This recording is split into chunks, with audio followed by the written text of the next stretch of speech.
રાજકોટ શહેરમાં કાળઝાળ ગરમી તો ગરમીને કારણે રસ્તાઓ ખાલી જોવા મળ્યા। બપોરે લોકોએ ઘરની બહાર નીકળવાનું ટાળ્યું। ગરમીને લઈ લોકોએ લીધો ઠંડા પીણાનો સહારો।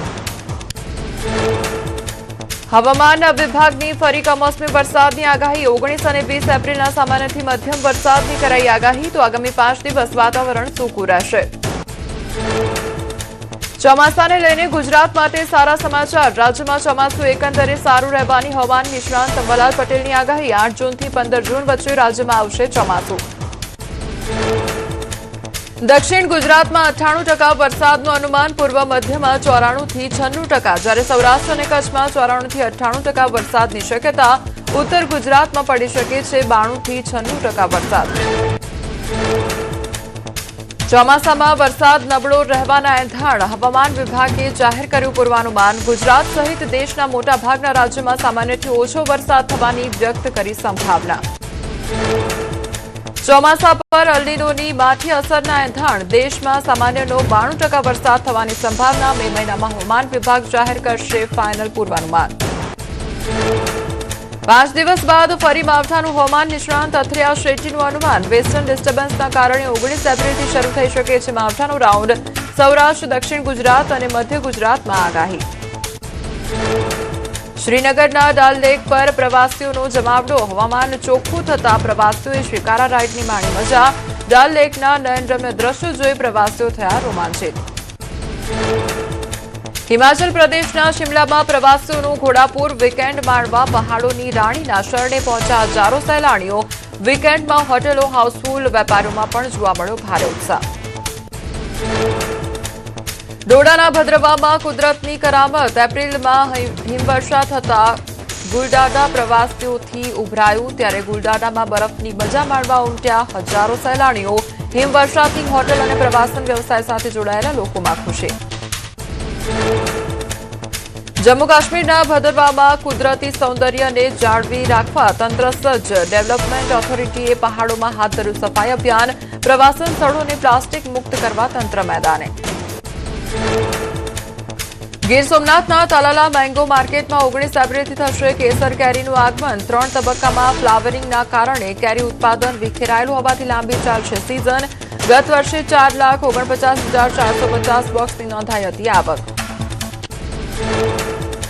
જમ્મુ કાશ્મીરના સાંબામાં કુદરતનો પ્રકોપ। માવઠાએ સાંબાના સરહદી વિસ્તારોમાં ઘઉંના પાકનો વાળો કચ્છરગાણ। નુકસાનના ડરે ખેડૂતોએ વહેલી શરૂ કરી લણણી। તો વરસાદના ડરથી સાંબાના ખેડૂતો પાક બચાવવા કરી રહ્યા છે મથામણ। જમ્મુ કાશ્મીરના કુલગામમાં ખેડૂતો પર ફાટ્યું આબ। અજાણ્યા શખ્સોએ સફરજનના બગીચા ઉજ્જડ કર્યા। રાતોરાત સફરજનના અનેક વૃક્ષો કાપી નાખતા ખેડૂત પરિવાર પાયમાલ। વળતર અને તપાસની ઉઠી માંગ। મિડલ ઇસ્ટ યુદ્ધ। ભરૂચ જિલ્લાના એમએસએમઈ ઉદ્યોગો પર અસર। પોલિમરના દાણાના ભાવ વધતા ઉદ્યોગો પર સંકટ। 98 રૂપિયા કિલોએ મળતા દાણાના ભાવ 168 રૂપિયાએ પહોંચ્યા। નાના અને મધ્યમ ઉદ્યોગોને ટકી રહેવું મુશ્કેલ બન્યું। તમિલ નવા વર્ષ પુથાંડુ પર પ્રધાનમંત્રી નરેન્દ્ર મોદીએ ઉપરાષ્ટ્રપતિ સીપી રાધાકૃષ્ણન સાથે કરી મુલાકાત। નવી દિલ્હીમાં ઉપરાષ્ટ્રપતિના સત્તાવાર નિવાસસ્થાને પહોંચ્યા પીએમ। બંને સાથે મળીને કરી પૂજા આરતી। નારી શક્તિ વંદન અધિનિયમમાં સંશોધન અંગે પીએમ મોદીએ કર્યું ટ્વીટ। 2029થી મહિલા અનામતનો નિર્ણય દેશની નારી શક્તિને સમર્પિત। કહ્યું માતા બહેનોના આશીર્વાદ જોઈએ છે। સમગ્ર સંસદ એકમત થઈ બિલ પાસ કરશે તેવો વિશ્વાસ પણ વ્યક્ત કર્યો। નારી શક્તિ વંદન અધિનિયમમાં સંશોધન પર બોલ્યા ભૂતપૂર્વ લોકસભા સ્પીકર મીરા કુમાર। કહ્યું 30 વર્ષથી ચાલી રહ્યો છે આ સંઘર્ષ। વર્ષોથી અમે કરી રહ્યા છીએ સંઘર્ષ। બિલ આવતા સંઘર્ષ થશે પૂરો। સેલવાસમાં નારી શક્તિનો હુંકાર। ત્યારે ભાજપ મહિલા મોરચા દ્વારા વિશેષ બેઠક અને રેલી યોજાઈ। જાહેર માર્ગો પર નીકળી મહિલા યાત્રા। દાદરા નગર હવેલીની મહિલાઓએ સરકારના નિર્ણયને વધાવ્યો। વડાપ્રધાન નરેન્દ્ર મોદીનો માનવ આભાર।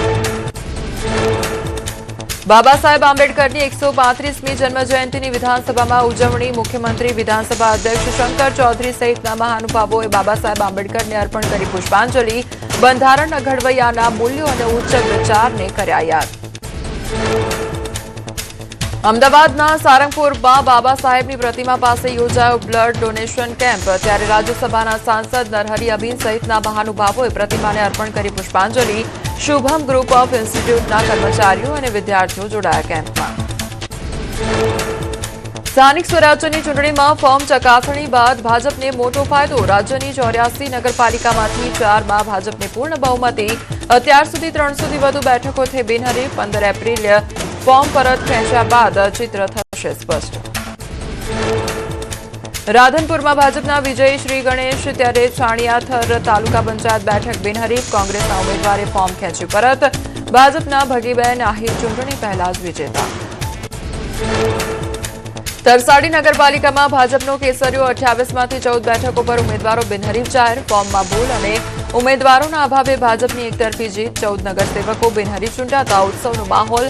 ગણપત વસાવાએ બિનહરીફ નગરસેવકોને વધાવ્યા.